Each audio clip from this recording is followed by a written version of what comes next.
Hey guys, so today I want to make a video here about one of the most interesting things in all of crypto that one of the great mysteries that we all know about and all have big interest in, and that is the story of Satoshi Nakamoto. And more interestingly, I want to link Satoshi Nakamoto to Qubic and Qubic's founder, Sergey Ivancheglo. And I know it sounds crazy, but honestly, after you watch this video, you're probably going to start seeing, geez, like it's possible that Sergey Ivancheglo could be Satoshi Nakamoto. So let's get into it.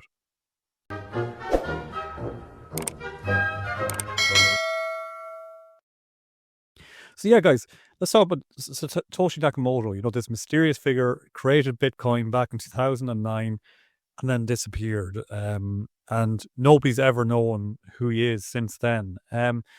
There's a lot of theories. Basically, every crypto project has a theory about, their project founder is Satoshi Nakamoto.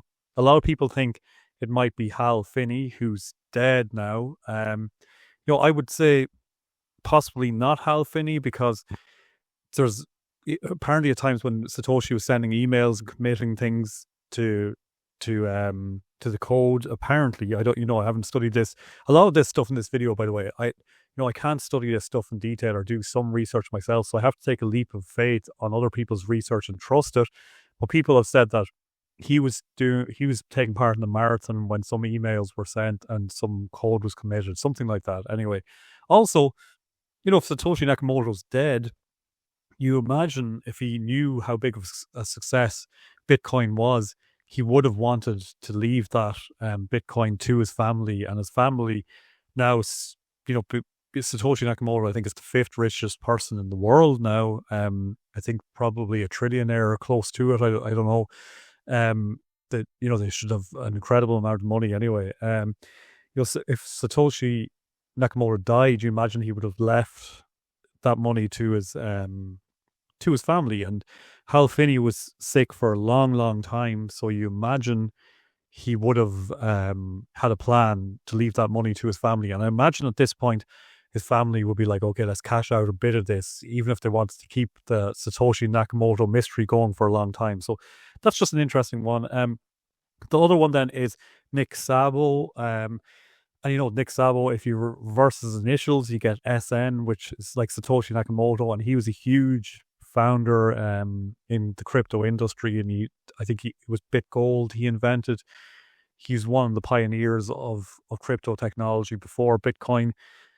But there's interesting reasons why Nick Szabo wouldn't be Satoshi Nakamoto. I'm not going to go into that now in this video, but in some of Satoshi Nakamoto's emails, he wasn't aware of some of Nick Szabo's work, or work that Nick Szabo would have been aware of. And maybe Nick Szabo was trying to throw a curveball there, but I doubt it. It just seemed like it just seems like it possibly isn't Nick Szabo, but it's something interesting to look in. Just Google yourself why Nick Szabo isn't Satoshi, and you'll see a lot of information about it. But anyway, so there's kind of three theories here, I think, that you can see with Satoshi Nakamoto. Is either he's dead. If he's dead, he probably died suddenly and didn't have a succession plan, didn't leave his keys to anyone. That's definitely a possibility. But, you would think somebody linked to him at this point would have come out and said, somebody must know who Satoshi Nakamoto is, and family related must know who he is, and would have came out at this point and said, yeah, hey, this was Satoshi Nakamoto. But maybe the family wants to keep his work secret, like he did. The other thing is he could be just completely egoless and not care about the money. So maybe Satoshi Nakamoto doesn't care that he's sitting on all this money, wants to keep the mystery alive, and that, that's what he's up to, and that's completely possible. Or the other thing is Satoshi Nakamoto is working on other projects and went on to work in the world of crypto, and we're all aware of who he is. And he's got a plan in place, and there's a plan taking place here, and that's what I'm going to touch on in this video. So initially I heard links that this guy was Satoshi Nakamoto, and I was like, oh, fuck off. Like, I hear this for every project. I'm not going to become the guy who's into Qubic and now decides, Qubic founder Satoshi Nakamoto, just because it, pushes my agenda more. But anyway, then I started getting these messages, a lot of them on X, from all these kind of mysterious people out there, and they're saying, oh, you need to check out why Ivancheglo could be Satoshi, and I was basically just thinking like, oh, I have no interest in that. I think that's rubbish. But this one person sent on this thing, and they said, they started the Discord, and they most importantly sent me on a video of why Ivancheglo could be Satoshi. I didn't even respond. It took me a few days. And eventually I was like, look, if this person went through the effort of making a video, sent it on to me and was very polite, the least I could do is check out the video. And when I checked out the video, it kind of blew my mind. I was like, wow, like there's a lot of great information in here. And and that's what has led me down this path now of thinking it's possible that Sergey Ivancheglo could be Satoshi Nakamoto. By the way, I don't think, if I'm to guess, I don't think he is, but I just think it's really, really possible that he could be. So some interesting things. Sorry, I'm taking breaks there because my baby's in the background here, and just seeing if he's going to wake up, and see can I get this video done before he does wake up. But some interesting things anyway about Satoshi Nakamoto. So he created Bitcoin, as we know, and the last communication they ever sent was in 2011. When they said they had a few other things in their mind as always, and they've moved on to other things, and that Bitcoin's in good hands. So Satoshi actually moved on to other things, which that's the last message they ever sent, which was interesting. So what were they moving on to? Were they moving on to die, or were they moving on to another project? It would kind of be suggested that they were moving on to another project, and they had suggested, I believe, in other emails that there was limitations with Bitcoin, and that was something they wanted to work on in the future. So then that was 2011. Then in 2013, a project popped up called NXT. And NXT was basically a project that was a proof of stake project, fixed a lot of issues with Bitcoin, and it was called and the creator was called BC Next. So Bitcoin Next is what you could take from that. They're a mysterious person, and they kept their identity secret for 4 years. And then in 2017, they actually revealed who they were. Because in 2017, they created another project called IOTA. And at that time, they actually, there was a whole kind of thing. People were saying, no way is this guy. People didn't believe it. And this CFB guy was it. And then he actually signed a message showing that he was, in fact, the owner of one of the initial wallets owned by BC Next. And people were like, oh my God, so he is BC Next, and he kept it quiet for 4 years. So this guy, Bitcoin Next, kept it quiet for 4 years and then revealed that he was the creator of NXT. So Bitcoin was officially launched in 2009, January 3rd. So that's, big things. So January 3rd, 2009. And then if we look at some things here, so remembering that our guy here is called Come From Beyond, and it was January 3rd, 2009 that Bitcoin was created. On the 13th of January 2009, so 10 days after Bitcoin was created, the Bitcoin address, now this is called a Vanity address, so it's an address that it's customized by someone. So it was a customized address. Someone made this address rather than it being just a randomly generated one. 10 days after the creation of Bitcoin, they created address 1 CFB, and then a load of other information. Some of this information is actually relevant in here, but we won't dive into that too much. So 10 days after that, someone put in CFB, and CFB is the initials of Come From Beyond. And everyone, knows Come From Beyond in that name. And as you can see, he writes it with a capital C, a small f, and a capital B.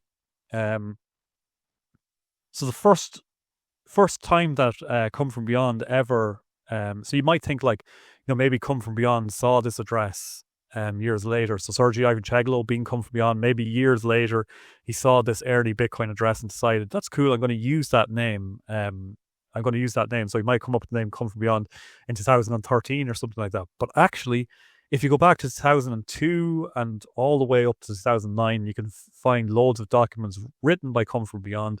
And turns out that he was using this name for a long, long time, mysteriously as well, before Bitcoin's creation. So 7 years before Bitcoin's creation, Come From Beyond was using was using that name, and then it appears in one of the very first Bitcoin addresses 10 days after Bitcoin was created. Um, and then if you see one of Satoshi's emails, he just says here, I just thought of something. Eventually there'll be some interest in brute force scanning Bitcoin addresses to find one with the first few characters customized to your name, kind of like getting a phone number that spells out something. I said, just by chance, I have my initials. Interesting. He says, just by chance, I have my initials. Now, there is NA in an early address as well, which could be Nick Szabo or could be Satoshi's initials backwards. But only one day after the creation, or after this email was sent, this address was created. Now, it says that this here, and this, where I pulled this from, that this wallet was created on September 13th, 2019. I believe that's wrong. I think it was created on the 13th of January 2009. If you actually go and search the address online. And then there's a lot of stuff in here. I don't want to get into it too much, but it's just about vanity addresses, and Come From Beyond explaining how, in his language, if you actually look into it, what this address actually says, and you pick out these numbers, there's a lot of mystery in here. It actually says 1 CFB, 2 SN. So 1 CFB, 2 Satoshi Nakamoto. So kind of suggesting that number 1 personality is CFB, number 2 personality is Satoshi Nakamoto. Probably number 3 personality is BC Next when he created NXT. And then he goes on to say that things like that, he goes and he uses he kind of uses like multiple personalities, and nobody knows what his true personality is. You know, people would say that Satoshi Nakamoto was this egoless person, but nobody has ever met Satoshi Nakamoto. They don't know. People would say Come From Beyond is this narcissistic guy. Nobody's ever met. There, you know, very few people have met Come From Beyond, but if you actually listen to him in interviews and stuff like that, seems reasonable enough. You know, a lot of them aren't in English, but I've heard him in some interviews. Seems like he's reasonable enough. So nobody really truly knows the guy as well. Maybe Come From Beyond is a personality. Maybe Satoshi Nakamoto's personality. Who knows? But what's really cool is that he says that he's using riddles, and he also says somewhere out there that he uses he was interested in the Da Vinci Code, and you know, he's trying to use all that cryptic sort of stuff in his in the way he created things. So super interesting is that's all in there. Then this is one of the most mind-blowing things. So if you go to the 9th of January 2009, so only 6 days after Bitcoin's creation, and it's the 4th Bitcoin address ever, and this is a vanity address as well, it seems. It says 15 Qubic. Now, maybe that's a coincidence, but that like is Qubic. You know, that's Qubic. It's like very close to Qubic. The CFB wallet was created soon after, and then you've got one that nearly has the name Qubic in there. What does the 15 mean? I don't know. Some people might be able to explain it. You know, if you actually took a 1 from a 5, a 4 kind of looks like a Q.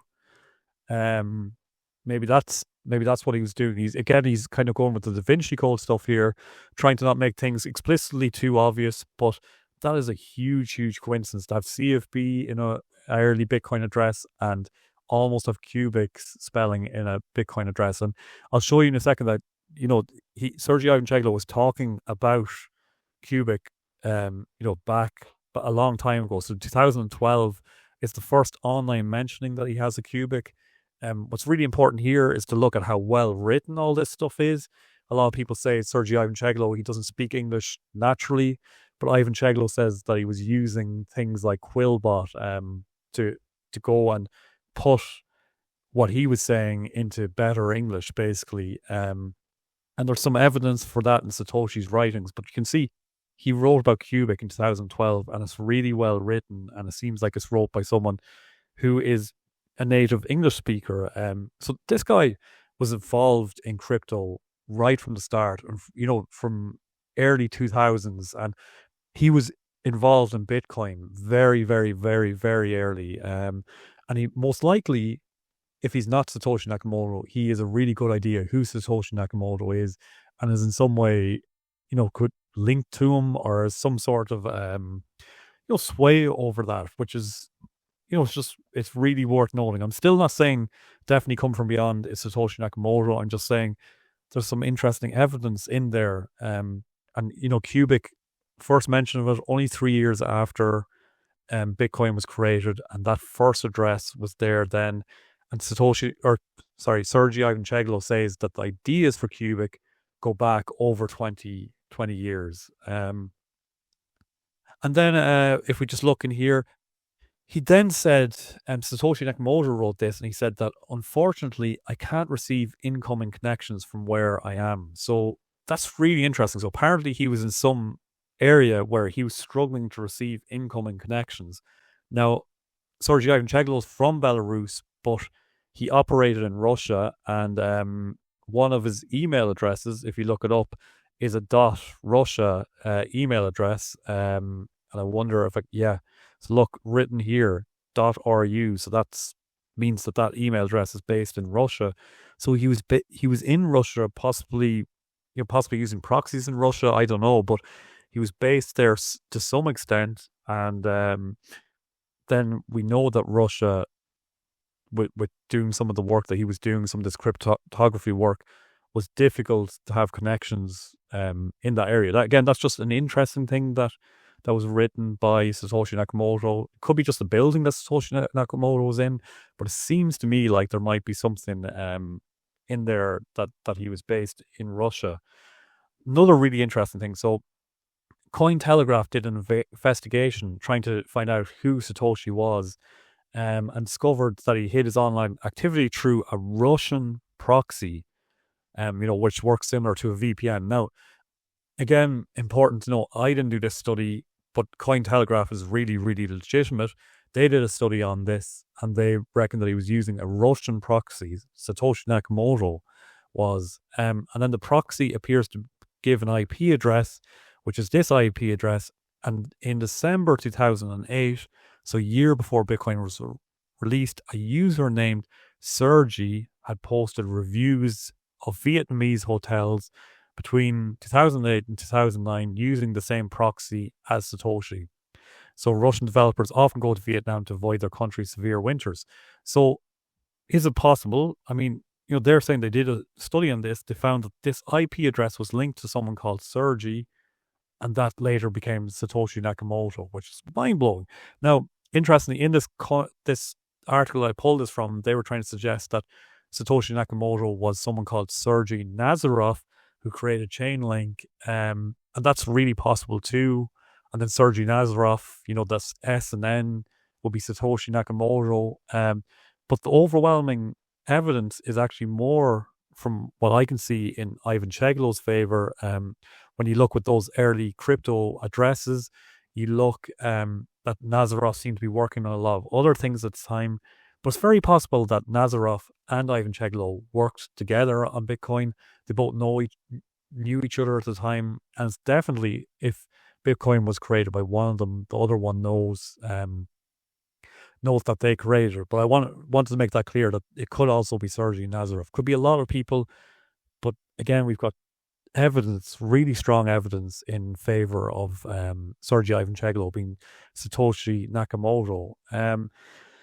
And then we've got, this is the big one, is we've got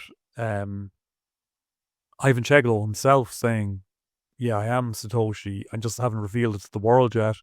And this, he says this openly in some discords and explains why he is Satoshi Nakamoto. He says that he is 800,000 Bitcoin, but he only is going to have 400,000 now, because he's going through a divorce, and he either needs to walk away with 50%, and it's either she or him selling first to reveal who Satoshi Nakamoto is. He says that if he doesn't reveal that he owns 800 Bitcoin, if it ever came out, all of it will go to her. So he has to reveal all of his belongings and everything he owns. So, that's what he's suggesting, is that him or her are going to have to sell once this divorce goes through in the next year. So then, this is really interesting. So reports then study Satoshi's writing, and they found that he used inconsistent British and American writing techniques. So a new report was published that studied his writing style and the creator's use of expressions and spellings.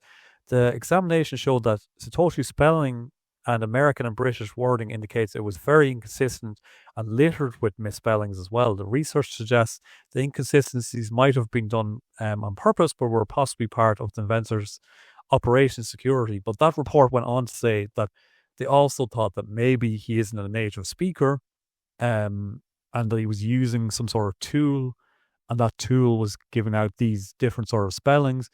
And then Sergey Ivancheglo said himself that he was using a tool kind of like Quillbot to write things and paraphrase it. And for that reason, some things were spelled in UK sort of English or British English, and some were used in American English. Really, really interesting. And another mark that would make you actually believe that possibly Ivancheglo is Satoshi Nakamoto. Then, there's a lot of evidence apparently that supports, or people suggest by the way the code was written, that was written by someone with an electrical engineering background close to the metal. Just reminds you of Qubic because it's written on bare metal. And then Sergey Ivancheglo, we know, has an electrical and engineering background. I did try though to find, where experts suggest this about Satoshi having an electrical engineering background. I couldn't find a lot of information about it. So that makes me think that maybe the person writing this article was writing it trying to push that Ivancheglo was Satoshi Nakamoto. So that could be bullshit. We'll see. And then, a lot of people have said that Sergey Ivancheglo, he's not, he wouldn't write a white paper like the Bitcoin white paper, but actually people say that the Bitcoin white paper isn't super academic, doesn't have a lot of citations, it wasn't written properly, it kind of mimicked the style of other white papers, and it's reasonable to assume they wanted to appear academic but didn't hold a formal degree in the field about Satoshi Nakamoto. So that would kind of lead you to think as well that Ivancheglo's haphazard way of doing white papers would link to Bitcoin's white paper to some extent. And then if we go through some email dumps there, we see that Satoshi received a 2,000 cash donation. It seemed to come from them, but the bootstrapping kind of way that was done seemed to suggest that it came from a college graduate, or someone who was quite poor, which Ivancheglo probably was at that time, and not from someone that was kind of richer or professional like Nick Szabo would have been at the time. So it seems like a young person who didn't have a lot of money would have created Bitcoin at the time. Again, would indicate and point at someone like Ivancheglo. Then, we've got the initials thing, and we see that Satoshi Nakamoto, but, SI is Sergey Ivancheglo's initials, but turns out then he said, well, my full name is actually Sergey Nakamoto or something like that, Ivancheglo. He thought it was too obvious to pick the second letter of his name, so he picked the middle letter of his full name to add a bit of mystery to it, and that's how he linked his name to Satoshi Nakamoto. Could be bullshit again, who knows, but really, really interesting. And this pit's going to blow your mind. So, CFB, so this is how he writes Come From Beyond, capital C, small f, capital B. And as we know, he's been using these initials since 2002, and people know about this. And he said that he loves the Da Vinci Code, and he loves the mystery around, that sort of way of using like kind of letting people figure out things in a cryptographic sort of way, which is what he's working on, which is interesting. So if you take CFB and you reverse it, you get BFC, and if you flip it upside down, what you get? BTC, which is the ticker for Bitcoin. And that's just mind-blowing that was there. You get to see it again. CFB rotated 180 degrees equals this, and flip the characters horizontally, and you get BTC. And it just makes you think, was this all part of... Again, I probably don't think that Sergey Ivancheglo is Satoshi Nakamoto, but man, there is some really strong evidence in there, and he's always said that he had this ultimate goal of creating the ultimate project, but he just couldn't do it. And Qubic was always the name that he had in that ultimate project. And he's, he created NXT, kept the secret that it was him that created for 4 years. It was the biggest advance on Bitcoin at the time. He created IOTA, did all that and programming himself, and that went on to be one of the biggest advancements on Bitcoin. And now he's created Qubic, which is obviously a huge advancement on Bitcoin as well. And maybe there's just a master plan in place that he's going to reveal himself like he did as BC Next. He's going to reveal himself as Satoshi Nakamoto, and it's going to turn out that was all there cryptographically in the past. I don't know whether it's true, but I just think it's really interesting. Next, I'm going to share with you that video. I'm going to play it next. That people sent to me that got me really interested on this and made me think, you know what, maybe it is possible. Maybe he could be Satoshi Nakamoto. Hi guys, today I'm going to prove beyond a shadow of a doubt the true identity of Satoshi Nakamoto, his various crypto projects, and what he plans to do with his 800,000 Bitcoin and when. So who is Satoshi Nakamoto? The mysterious founder of Bitcoin has kept his identity a secret, until now that is. Many have tried, and many have failed, to unmask Satoshi. All of the theories on the internet about Satoshi's identity are false. Many people falsely assume that Adam Back, Wei Dai, Nick Szabo, Hal Finney, Len Sassaman, and Sergey Nazarov are Satoshi Nakamoto. These incorrect theories stem from the fact that Satoshi first published the Bitcoin Whitepaper on the cypherpunk mailing list on Halloween of 2008. All of these names listed above were on the cypherpunk mailing list and pioneers of cryptography. Despite all of this, none of them were behind the Satoshi account on Bitcoin Talk. So let's prove why each of these candidates isn't Satoshi, starting with Adam Back. Adam was not Satoshi because there are multiple confirmed emails between Adam Back and Satoshi. During these email correspondences, Adam Back told Satoshi about Wei Dai's B-Money paper, which Satoshi was unaware of. After Satoshi became aware of Wei Dai's B-Money paper, Satoshi emailed Wei Dai. Wei Dai had previously worked with Nick Szabo, and the fact that Satoshi was unaware of Wei Dai's B-Money paper proves that Satoshi is neither Wei Dai or Nick Szabo. When Wei Dai himself was asked if he believed that Nick Szabo was Satoshi, he responded with, "In Satoshi's early emails to me, he was apparently unaware of Nick Szabo's ideas and talks about how Bitcoin expands on your ideas into a complete working system. I can't see why, if Nick was Satoshi, he would say things like that to me, in private." Hal Finney is not Satoshi because of the numerous confirmed emails between Hal and Satoshi. There's also the fact that Hal Finney was running a race and crossed the finish line 2 minutes before Satoshi sent out an email to Bitcoin community member Mike Hearn. Len Sassaman is not Satoshi because Satoshi's account on the P2P forum posted it in 2014 stating, "I am not Dorian Nakamoto," almost 3 years after Len died. Some people claim that Sergey Nazarov is Satoshi because he owns the smartcontract.com domain name, which was originally registered a few days before the Bitcoin whitepaper was published. However, Sergey Nazarov was not the one who registered this domain name in 2008. It was transferred to him in 2014. This domain could have been registered by any cypherpunk, including the real Satoshi, as the term smart contract dates back to 1994 with this Nick Szabo paper. Satoshi himself registered multiple domains that he never used, including titcoin.org, a name he almost decided to use instead of Bitcoin. It should also be noted that Sergey Nazarov was busy working for the investment firm First Mark Capital and then launching his own investment company, QED Capital. He was also working on his peer-to-peer tourist experience marketplace called Exist Local. All of this happened during the time when Satoshi was developing Bitcoin. Now let's disprove the theory that Satoshi died or went to jail before Bitcoin went mainstream. Satoshi generated a new Bitcoin address for every block reward that he received while mining. We can assume that every unspent 50 Bitcoin block reward address either belongs to Satoshi or someone who lost their private keys a long time ago. In 2021, around the time when Craig Wright was attempting to prove that he was Satoshi, a mysterious individual posted an anonymous message with 145 Bitcoin addresses mined in 2009. Each address contains 50 Bitcoin and has never been moved since their creation. The owner of these 145 addresses signed each address with their respective private key, proving that he was the rightful owner of these 7,250 Bitcoin.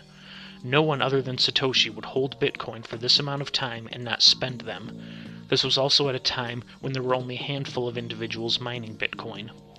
On top of that, in October of 2024, a Bitcoin wallet that mined Bitcoin just 5 days after the Genesis address moved some coins to an exchange. 5 days after Bitcoin launched, the only individuals who were mining were Hal Finney and Satoshi. Since Hal is dead, it is very clear that Satoshi is still very much alive and well. So we've covered who Satoshi isn't. Now let's dive into who Satoshi is. Satoshi is a programmer from Belarus by the name of Sergey Nikolaevich Ivancheglo. He also has been known by the aliases Come From Beyond, CFB for short, BC Next, and Satoshi Nakamoto. Of course, when Sergey Ivancheglo has been asked if he is Satoshi, he has said that he is not Satoshi, as has every other individual accused of being Satoshi. However, none of the other individuals pointed their finger at another candidate. They merely denied the accusation and moved on. Sergey Ivancheglo, however, has tried to deflect from the fact that he is Satoshi by claiming that Sergey Nazarov is Satoshi.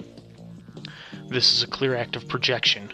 Sergey Ivancheglo does not want to be known as Satoshi at this time, so he deflected the attention away from him onto Sergey Nazarov, who is not Satoshi.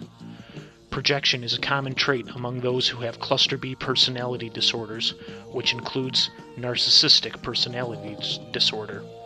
On Sergey Ivancheglo's website, he has admitted to having a narcissistic personality disorder from his doctor, so do not believe him when he says that Sergey Nazarov is Satoshi. He is projecting what he does not want to be known about himself onto Sergey Nazarov. Now let's get into how Sergey Ivancheglo, Come From Beyond, CFB, BC Next, and Satoshi Nakamoto are all the same individual. The final email communication we've received from Satoshi came in response to a message from community member Mike Hearn in April of 2011. At this point, Satoshi had already been absent from the Bitcoin community for some time. When asked if he was going to return to the community or not, his response was, "I've moved on to other things. It's in good hands with Gavin and everyone." This proves that Satoshi was active in another crypto project after he left Bitcoin. Satoshi's final comment on the Bitcoin Talk forum came in a comment in December of 2010, where he stated, "As Gavin and I have said clearly before, the software is not at all resistant to DOS attack. This is one improvement, but there are still more ways to attack than I can count." So Satoshi left Bitcoin because the project had too many technical flaws and could not achieve his vision. So what was this new project that Satoshi was working on? The Satoshi accounts never posted again. This is because Satoshi started his new project under a different pseudonym. The new project NXT launched in 2013 and was the first fully proof-of-stake blockchain 9 years before Ethereum transitioned to a proof-of-stake consensus. The founder of NXT went by the pseudonym BC Next. His username hints at the fact that he is Satoshi. BC Next, Bitcoin Next, and that NXT was Bitcoin's next evolutionary step. This hint is in line with the behavior of Sergey Ivancheglo, as he has been known to purposefully confuse and manipulate people's ideas about his true identity. Many community members speculated that BC Next was Satoshi because they both used pseudonyms, and NXT fixed many of the technical flaws inherent in Bitcoin's design. The other account that posed as a developer of the NXT project went under the pseudonym Come From Beyond, or CFB for short. CFB has been active since the beginning of the Bitcoin Talk forum, and the username CFB dates back to at least 2000, with this article written here. There are many discussions on posts on the Bitcoin Talk forum where CFB would respond to BC Next and vice versa. Still, some in the community claimed that CFB and BC Next were the same individual. CFB even went as far as making a post asking people to pose their arguments as to why he could or couldn't be the same individual as BC Next. Eventually, development on NXT ended because it could not achieve his vision, similarly to how Satoshi left Bitcoin. Sergey Ivancheglo started a new project called IOTA. In order to shed more credibility on IOTA, Sergey signed a message with BC Next's private key, proving that the two individuals, BC Next and CFB, were one and the same. So now we have cryptographic proof that BC Next is CFB, but can we prove that CFB is also Satoshi? One thing we know for certain is that Sergey Ivancheglo likes to confuse people by assuming different online identities and changing his writing style. This has been documented many times, including here. And here, where Come From Beyond states that BC Next was a sock puppet created for NXT and will never appear again, like Satoshi and Bitcoin. And here, where he jokingly admitted to being Satoshi and shared some details on how he picked that name. And here, where he gives a link on how to change writing styles, states he holds 800,000 Bitcoin, and then claims to not be Satoshi. Then we also have this post where a user asks Come From Beyond about one of Satoshi's addresses starting with 1CFB. Another user chimed in saying that the CFB alias was not used at the time of the address's creation, and that Sergey corrected the user by posting links to some old articles Come From Beyond had written in 2002. He then goes on to discuss the potential of having multiple personalities, hinting at the fact that he does own the 1CFB address and is Satoshi. Here he admits he is Satoshi again. Of course, the 1CFB address could be chalked up to a mere coincidence, but in this thread here, we have Satoshi talking about vanity addresses, where someone's initials are the first few characters of an address. The very next day after Satoshi made this post, the 1CFB address was created. And if this isn't enough to convince you, BC Next had a vanity address that started with 1BCN.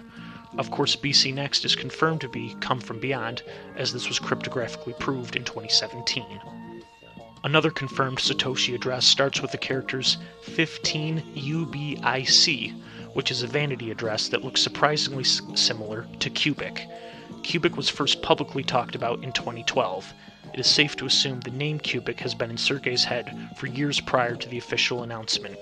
Again, we have Sergey stating he owns 800,000 Bitcoin, an amount that nobody other than Satoshi would own. This is more than even BlackRock owns. Here we have CFB talking about how he found some of his old private keys hard-coded into an old Bitcoin miner. He states that at the time, Bitcoin could only be mined with CPU. If you look at the date of creation of CFB's Bitcoin Talk forum account, it was created in November of 2011. However, GPU mining was introduced to Bitcoin in October of 2010, meaning that Sergey was engaging with the Bitcoin Talk forum before his CFB account was created there. This is because before Sergey was posting on Bitcoin Talk under CFB, he was posting under the Satoshi account. Here we have CFB stating that if anything were to happen to him, 250,000 Bitcoin would be sent to the United States' worst enemy. This also aligns with this article that states that the US government knows who Satoshi is. Perhaps the most conclusive evidence to sum up all of the information outlined above happened when a researcher examined a piece of code uploaded by Satoshi. He found that Satoshi was trying to hide his identity behind a Russian proxy. After searching the internet, results showed that a user named Sergey had used the same proxy as Satoshi to log into a website to review hotels in Vietnam. To top it off, there was also an April Fool's joke paper written by BC Next, CFB, and Satoshi.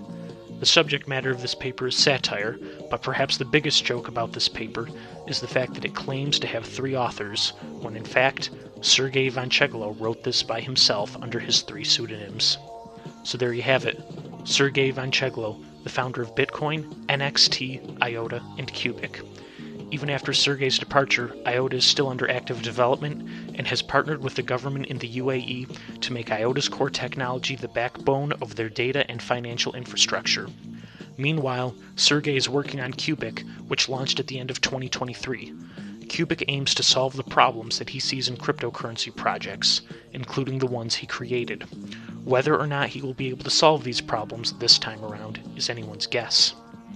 Now that we know that Sergey Ivancheglo is Satoshi Nakamoto, and that he holds 800,000 Bitcoin, let's see what he plans to do with those coins.